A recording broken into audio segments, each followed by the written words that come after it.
제게 가치 있는 남자는 아니라고 생각했어요. 저는 충분히 사랑받으면서 컸고 사랑을 줄 알았던 사람이었기에 제 사랑하는 사람을 찾을 수 있는 능력을 가진 사람이라 믿었습니다.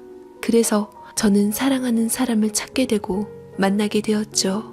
그는 저보다 8살 많은 가난한 회사원이었습니다. 그이와 저는 운명 같은 만남이었어요. 어느 건물 엘리베이터에서 둘이 타고 있었을 때 하필 엘리베이터가 말썽이어서 고장나 갇히고 말았는데 손에 땀이 쥐게끔 두려웠던 순간을 이기게 해준 사람이 바로 그 남자였습니다. 손이 덜덜 떨리며 어쩔 줄 모르는 상태에서 처음 본 낯선 사람을 위로해주며 제 마음을 진정시켜 주었죠. 괜찮아요. 비상벨을 눌러 구조 신청을 했으니까 곧 사람들이 몰려올 거예요.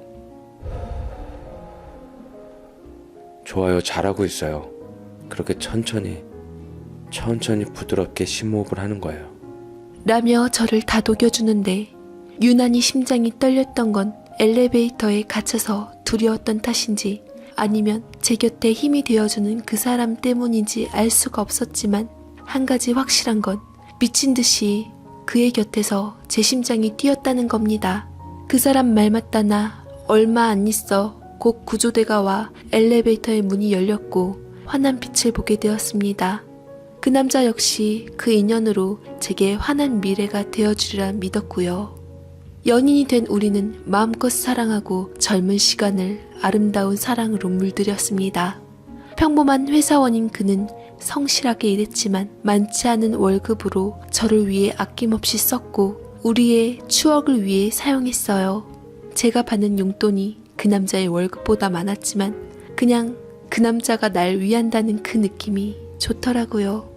천진난만하게 순진했던 어린 날의 저는 사랑만 보고 무작정 부모님께 결혼할 남자라고 소개했습니다. 부모님께서 제게 무조건적인 사랑을 주었듯 제가 사랑하는 남자 또한 내가 선택한 남자 또한 내가 받았던 따뜻한 사랑을 줄 거라고 믿었기에 나는 그를 부모님께 밝혔습니다. 허나 아버지는 제 믿음에 대한 배신만을 안기셨죠. 내가 널 어떻게 키웠는데 그런 듣도 보지도 못한 놈에게 널 보내? 네 오빠들 다 좋은 집안 여식하고 짝지어줬는데 금이야 오기야 키운 너를 그런 근본도 없는 집안 놈한테 절대 보낼 수 없다. 라고 말씀을 하시는데 정말이지 너무나도 실망스러워서 오장육부가 뒤틀릴 지경이었습니다. 아버지를 졸라대고 사정도 해보고 애원도 해봤으며 큰소리도 쳐봤지만 담벼락 같은 아버지께서는 제 말을 귓등으로도 듣지 않고 막아버리셨어요. 끝내는 그와 야반도주까지 했는데 머지않아 들켜버려 집으로 끌려와선 제 머리칼을 다 숭덩 자른 뒤 가두기까지 하셨는데 사랑하는 그이와 연락도 못하고 보지도 못하는 상실감은 이루 말할 수 없이 컸습니다. 바깥에서 한참 소란스런 소리가 들리기도 했는데 멀리서나마 들리는 느낌과 언뜻 들려오는 목소리는 분명 사랑하는 그이가 맞았어요. 방문을 부서져라 두드려도 손톱으로 방문을 긁어 날이 다 빠질 지경에도 굳게 닫힌 문은 열릴 줄을 몰랐습니다. 제가 포기를 모르니 한참 동안 저는 몇 개월간 그렇게 집에 갇혀 살아야만 했죠. 식음 전폐도 해보고 목이 쉴 정도로 울기도 해봤지만 인정이 통하질 않으니 기회를 틈타 저는 일부러 쓰러진 척을 했고 아버지 없는 틈에 엄마가 걱정스러운 얼굴로 문을 열 때쯤 엄마를 밀친 채 후다닥 빠져나갔습니다. 감옥에서 탈출하는 것처럼 빠르게 걸음을 해서 장소를 벗어났는데 숨이 차는지도 모른 채 그 일을 반드시 만나야 한다는 의지가 저를 움직였어요. 그리고 그 사람이 살던 집을 찾아갔는데 문제가 생겼습니다. 소영아, 네가 어떻게 여기를 다시 왔어? 너희 아버지께서 가만히 있지 않았을 텐데. 라고 주춤거렸던 그 남자는 이미 내가 사랑했던 사람이 아니었습니다. 더 정확하게 말하면 그가 사랑하는 사람은 더 이상 내가 아니었지요. 몇 개월 사이 다른 여자가 생겼던지 그 남자 뒤에서 빼꼼히 다정하게 자기라고 호칭하는 여자를 보며 제 세상이 암흑으로 얼룩이지더라고요. 그이는 난감한 듯 제 눈조차 마주치지 못한 채 어줍잖게 말하는 것이었습니다. 너 떠난 후 네 아버지께서 내게 돈 봉투를 주셨어. 꽃 같은 딸을 나 같은 사람한테 넘길 수 없다며 먹고 떨어지라는데 정말 답답하더라. 너랑은 연락도 안 되고 우리 부모님 또한 사실을 알게 돼서 가슴 아프게 되고 어쩔 수 없이 그 돈을 받고 널 포기하기로 했어. 사람은 사람으로 있는다고 그냥 다른 좋은 사람을 만났지. 그러니까 또 사람이 간사한 게 네가 잊혀지더라고. 미안하다 내가. 라는데 가슴이 너무 아파 숨을 쉴 수조차 없는 고통에 머리가 띵해져 왔습니다.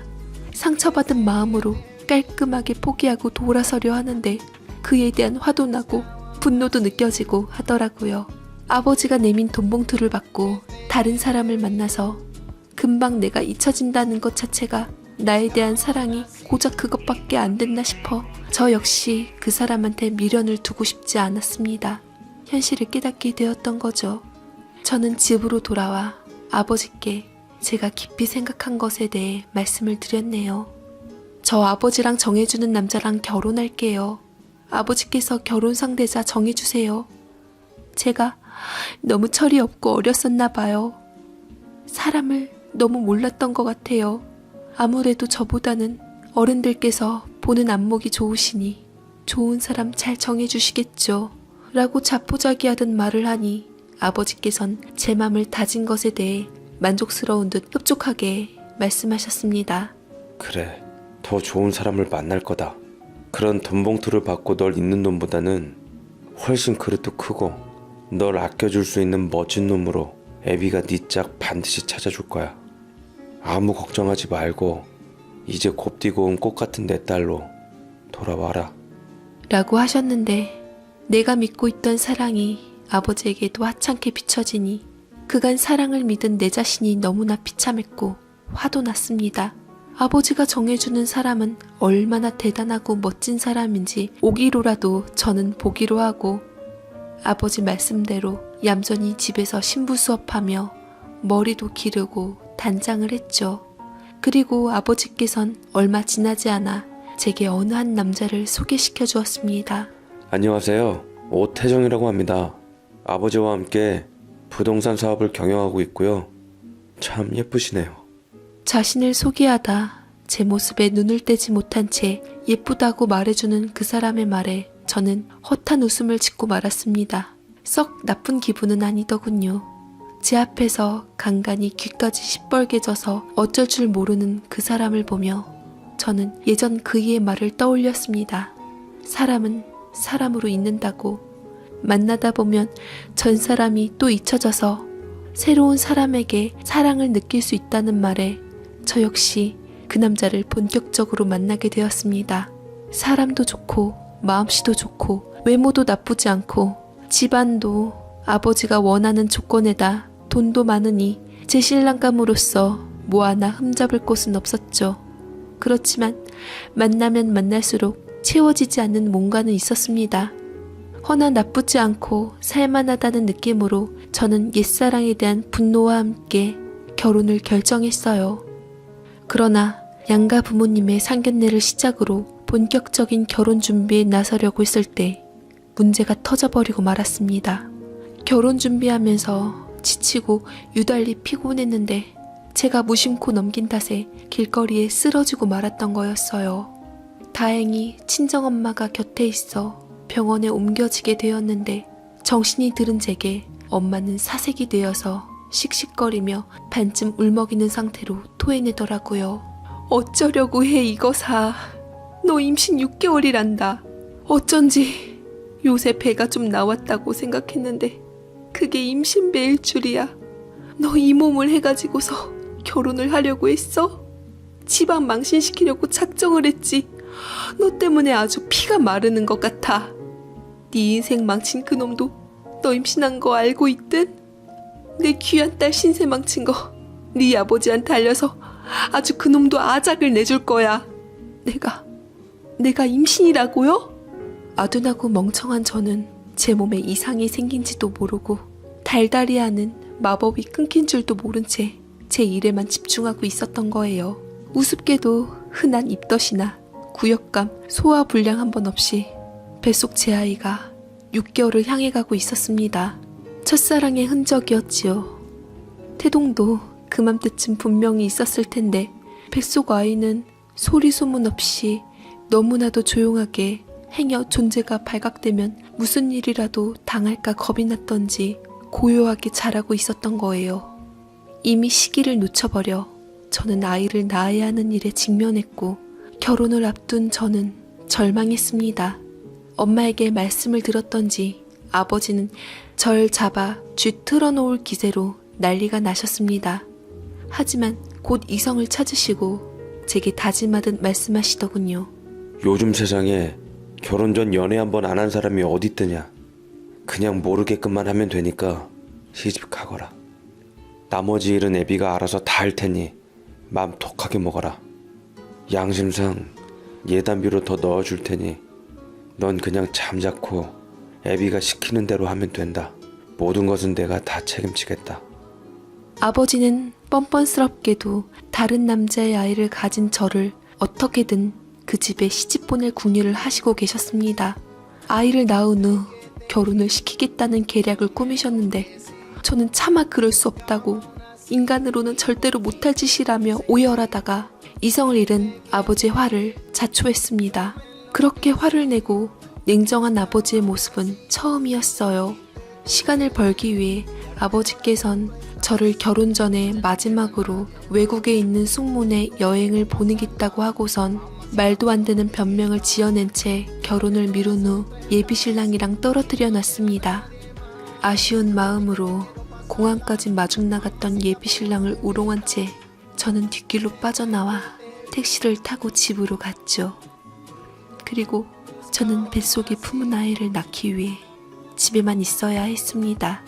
아버지는 소문날까 싶어 인맥으로 산부인과 의사를 소개받아 모든 진료가 끝난 후 눈을 피해 진찰을 받게 했어요. 처음에는 너무나 뱃속이 조용해서 모성조차 생기질 않았는데 배가 불러오며 움직일 때마다 저는 생명의 경이로움마저 느꼈습니다. 그러다 다시 고개를 젓고는 곧장 모진맘이 되살아나기도 했죠. 지나간 사랑에 대한 배신을 떠올리고는 돈 봉투 따위에 사랑을 저버린 그 남자의 아이 따위 치를 떨기도 했습니다. 그래도 아이만을 생각하면 마음이 찡하고 핏덩이 같은 자식을 떨어뜨려 놓을 생각에 아팠습니다. 그리고 아이는 8개월 후반쯤 35주째 갑자기 진통이 시작되면서 자연분만으로 아이를 출산하게 되었습니다. 얼마나 고통스러웠는지 아이가 몸에서 빠져나가자마자 정신을 잃고 말았어요. 아버지께서는 행여 제가 마음을 달리 먹을까 싶어 내 아이를 정신을 차리기도 전에 떼놨더라고요. 젖 한번 물리지 못한 채 아이를 뺏길 수밖에 없었던 저는 아버지를 붙잡으며 속으로 오열을 하고 말았습니다. 그리고 나살 자고 내 새끼를 떼놓은 채 나는 몸을 조금 추스린 후 바로 결혼 준비에 들어갔습니다. 돌이켜보면 그 순간을 후회하고 어미로서 해선 안 될 일이었지만 애미 자격 없었던 저는 뱃속에서 숨죽여 살고자 했던 자식을 등진 채 바삐 결혼식을 올렸습니다. 결혼 당시 붓기가 안 빠져 몸도 많이 부어 있었고 피부도 푸석푸석하니 머리칼도 많이 빠져나갔었지만 얼뜨기 남편은 여행 가서 살이 쪘나 보다 그 모습조차 이쁘다 칭찬하기에 바빴어요. 여자에 대해 조금이라도 알았음 금방 알아챌 수도 있었을 텐데 남편은 참 순진했고 바보 머저리였어요. 그저 내게 사랑해 사랑해만 외치는 흔치 않은 로맨티스트였습니다. 제 결혼은 사기 결혼이나 다름없었고 남편에게는 미안하지만 나만 내 인생만 생각하기로 했어요. 그렇게 아슬아슬한 결혼 생활은 시작되었습니다. 출산한 지 얼마 안 되어서 저는 곧 둘째를 갖게 되었고 출산의 흔적은 임신의 진행으로 묻혀졌습니다. 남편은 임신 기간 동안 내내 제 곁에 있어주면서 제 시중을 들어주었고 제 모든 짜증과 변덕스러움을 다 받아주었습니다. 둘째는 성격이 대단했던지 입덧도 굉장히 심했고 임신이 얼마나 힘든 일인지 알게 해주었죠. 저는 첫째와는 다르게 남편의 아낌없는 사랑 속에서 둘째 아이를 낳았습니다. 예쁜 딸이었어요. 둘째를 보면서도 헛것이 들리고 보이는지 첫째 아이의 울음소리와 모습이 비춰지는 것만 같았습니다. 악몽도 꾸고 어디선가 누군가의 손에서 자라고 있는 첫째 아이 때문에 신경이 날카로워진 저는 둘째를 위해 정신을 더 바짝 차리며 아이에게 집착했습니다. 친정과 시댁 어른들은 유난히 제가 모성애가 강하다고 했지만 실상은 첫째에게 못해준 몫만큼 둘째에게 해주고 싶기 때문이었어요. 그런데 세상에 비밀은 없던 걸까요? 아이가 2돌쯤 앞두고 있어서 과거에 대해 방심했을 무렵 저는 하늘이 무너지는 일을 겪게 되었습니다. 우리 남편은 시아버지와 함께 회사를 꾸려 부동산 경영 일을 하고 있었는데 하필 그곳에서 소문날까 눈을 피해 진찰받았던 병원의 간호사를 정말로 우연히 만나게 되었고, 간호사는 어이없게도 그토록 숨기고자 했던 비밀을 남편과 시아버지 앞에서 얼토당토하게 터뜨려버리는 게 아니겠어요? 노심초사했던 불행은 한순간에 절 휘몰아치듯 덮치더라고요. 간만에 바람 좀 쐴 겸 아이를 업고 시아버지와 남편에게 줄 도시락을 싸들고 갔던 게 원흉이 될 줄은 몰랐어요. 그곳에서 만난 간호사는 유난히 반갑게 절 알아보고 맞이했습니다.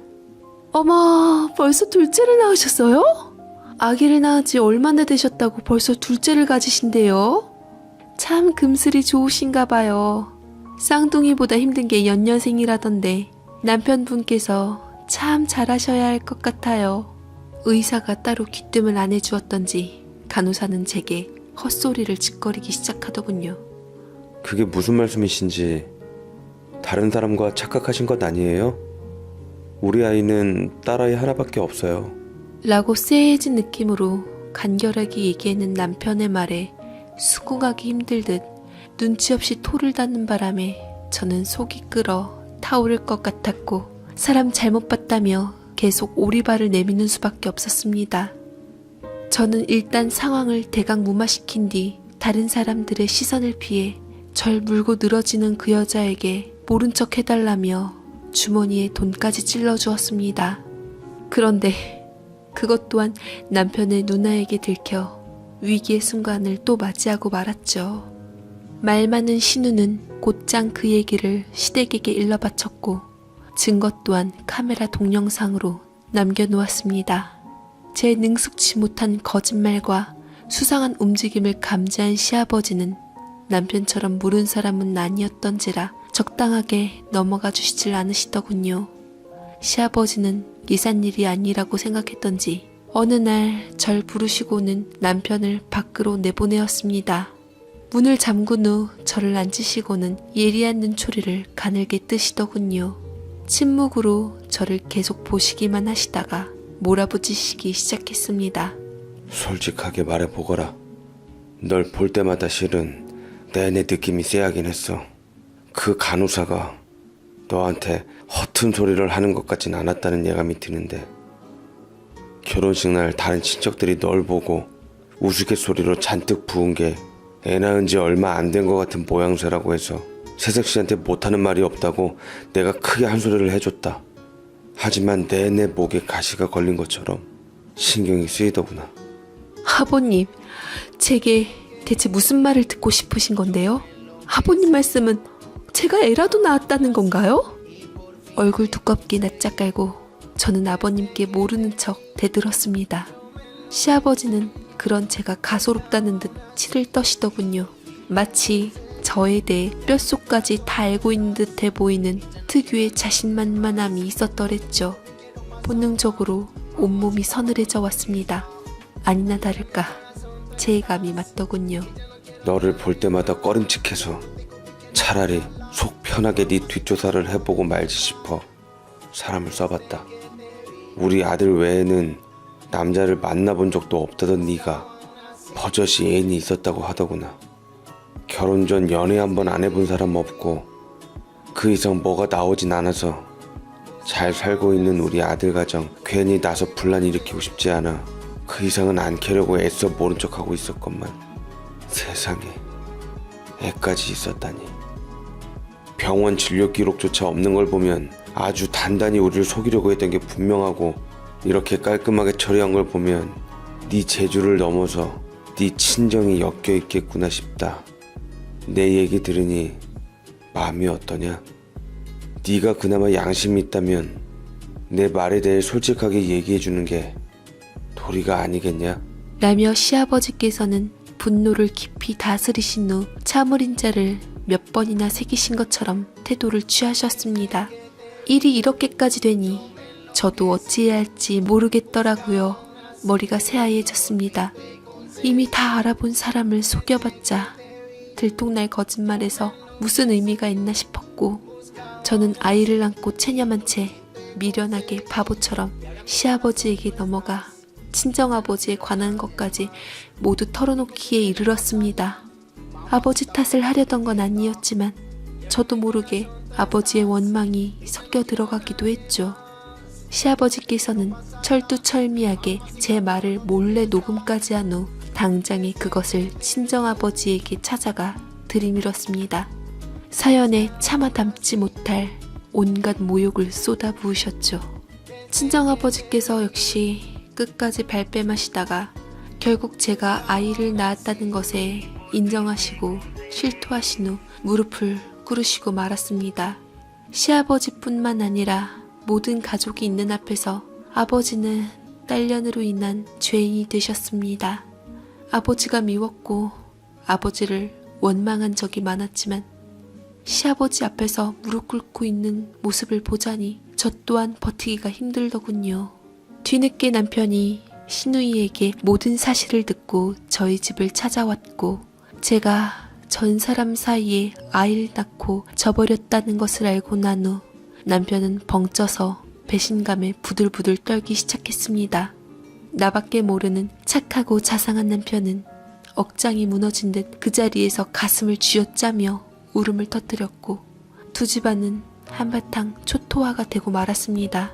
시아버지께선 그런 아들 모습이 마음이 아팠는지 어서 가자고 이놈의 볼품없는 상 집안이랑 얽히는 일 없이 사기 결혼으로 고소하고 혼인 무효 소송을 하자고 이를 악무셨습니다. 남편의 손을 끌어당기셨지만 남편은 저를 원망스럽게 바라만 보다가 뭔가 결심한 듯 시아버지의 손을 빼내었습니다. 아니요, 저 이혼 안 합니다. 절대로 이혼하지 않을 겁니다. 우리 윤지 아직 어린데 혼인을 무효로 하면 어쩌자고요. 그 어린아이를 엄마 없이 어떡하라고 그러세요? 제 딸 행복을 위해서라도 살아야죠. 그러자 억장이 무너지는 얼굴로 시아버지가 남편을 보채더군요. 너 미쳤냐? 사기 결혼에 휘둘려서 끝까지 살겠다는 거야? 저런 뻔뻔스런 집안과 사돈을 맺고 저런 양심 없는 것을 다시 내 며느리로 맞아들이라고? 내 눈에 흙이 들어가기 전까진 절대 안 된다. 반면 저희 아버지께서는 남편의 처사에 눈이 휘둥그레지며 죄를 지은 딸이 면죄부를 받은 것처럼 환한 얼굴이 되셨습니다. 남편은 굳은 얼굴로 제 딸아이를 응시하며 이혼하지 않겠다고 고집을 부렸습니다. 그때 아버지는 사위의 바짓가랑이라도 붙들을 기세로 고맙다고 매달리며 제게 무릎 꿇고 사정없이 빌라고 하셨죠. 그런 굴욕적인 순간을 넘긴 후 저는 그 대가로 남편의 부인 자리를 지킬 수 있게 되었습니다. 하지만 저랑 아버지가 틀렸습니다. 제게 이혼을 요구하는 시아버지는 최소한 인간적이셨고 그분의 말에 따르는 게 맞았다는 것을 저는 뒤늦게 깨달았죠. 맘씨 좋은 남편의 용서는 용서가 아니었고 저를 향해 벼르고 있었던 것 뿐이었습니다. 그 후로 남편은 저를 뒤로 한 채 수도 없이 많은 여자를 거쳤고 호적에는 낯선 아이들이 올라가기도 했죠. 그게 남편의 복수의 시작이었어요. 남편이 제게 저지른 그 어마어마한 복수극은 조만간 다시 정리해서 보내드리겠습니다. 이렇게 남편과 살 바에야 차라리 이혼은 어쩌면 부부의 배려이자 아름다운 이별 같네요. 사람으로 잊으려고 선택한 결혼 때문에 저는 남편에게 평생 낙인 찍힌 상태로 아이에게 애미 자격 없는 엄마로 지옥보다 깊은 고통 속에서 살게 되었습니다. 제 괴로움을 쏟아낼 곳이 없어